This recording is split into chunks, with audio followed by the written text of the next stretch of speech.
एक बार एक शिकारी शिकार करने के लिए जंगल में पहुंचा।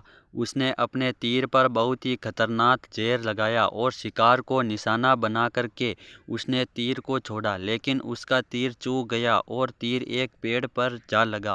वह पेड़ बहुत ही हरा भरा और बहुत सारे तोते उस पेड़ पर रहते थे। जैसे ही वह जहरीला तीर उस पेड़ पर जाकर लगा, वह पेड़ धीरे धीरे सूखने लगा और उस पेड़ पर जो भी तोते रहते थे वे एक एक करके उस पेड़ को छोड़कर जाने लगे।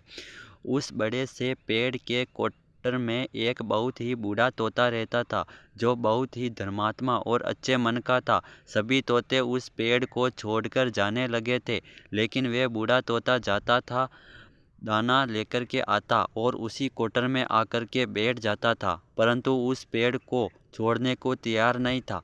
पेड़ है, लेकिन वह उसी पेड़ पर रह रहा है। देवराज इंद्र प्रकट हुए और उस बूढ़े तोते से कहने लगे कि आप बहुत धर्मात्मा है, बहुत ही अच्छे मन के हैं, लेकिन आप इस पेड़ को छोड़कर किसी और पेड़ पर चले जाइए, क्योंकि ये पेड़ कुछ ही दिनों में गिर जाएगा।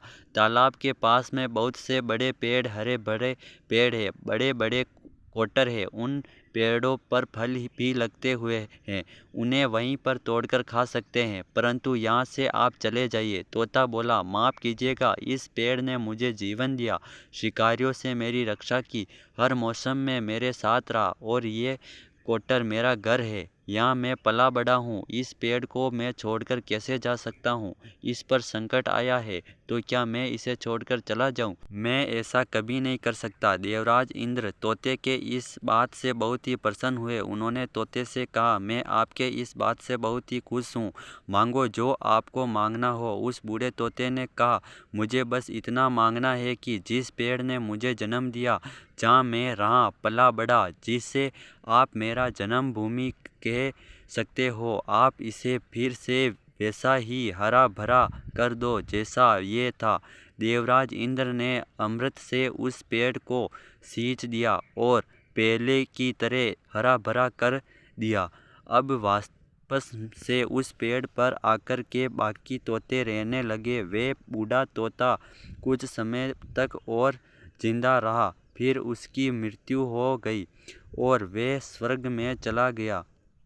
ये कहानी हमें सिखाती है कि ये जब भी किसी इंसान का बुरा दौर आता है तो वह टूट जाता है, उसे किसी सहारे की ज़रूरत होती है, किसी की आवश्यकता होती है।